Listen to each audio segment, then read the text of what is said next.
top 1 point guard budget shoes na kagad siya ng 2025 for me. Guys, ito yung Li-Ning Speed 11. Sobrang tinadtad kasi nila to ng technology, no? Ito yung tinatawag nilang double boom technology, no? Pero unang-una, syempre, pag point guard, pag-usapan natin yung outsole. Guys, GCU outsole na to.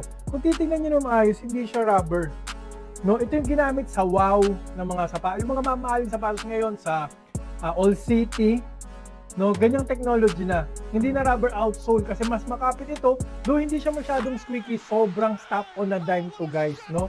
Medyo durable pa rin, pwede rin pang outdoor, pero hindi ko to gagamitin sa outdoor kasi sayang, napakagandang outsole to, tapos hindi ko gagamitin talaga sa outdoor. Pero guys, dito talaga ako nagulat, no. Ayan, no, naka-drop in midsole siya, guys. You know, boom.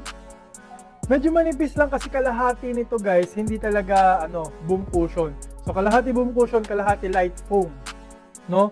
Syempre, magandang hati rin siya kasi pag point guard ka, gusto mo maganda yung court feel and maganda yung responsiveness niya, low to the ground, kaya bagay na bagay po yung ganong combination, no? Napakaganda ng cushioning setup nito. Plus, may TPU pa for support, ayun, no? Ang laki, wrap around po yan, 360 degrees wrap around, very supportive. Meron pa itong solid system na tinatawag, no? Yung uppers niya, guys, titingnan nyo na mabuti. Ang TP unit po yan, talagang yayakapin niya yung paa nyo. Napakaganda po ng support. Ang ganda ng lockdown, mga jab step, euro step, covered ka po. Kaya guys, napakamura nito ngayon.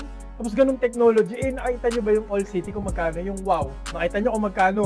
Parehas lang naman, guys, Diba, parehas lang ng cushioning ng GCU na outsole. So ano pang hinihintay nyo, guys? Kailangan nyo itong itry. Click nyo na yung link, click nyo na yung yellow basket now.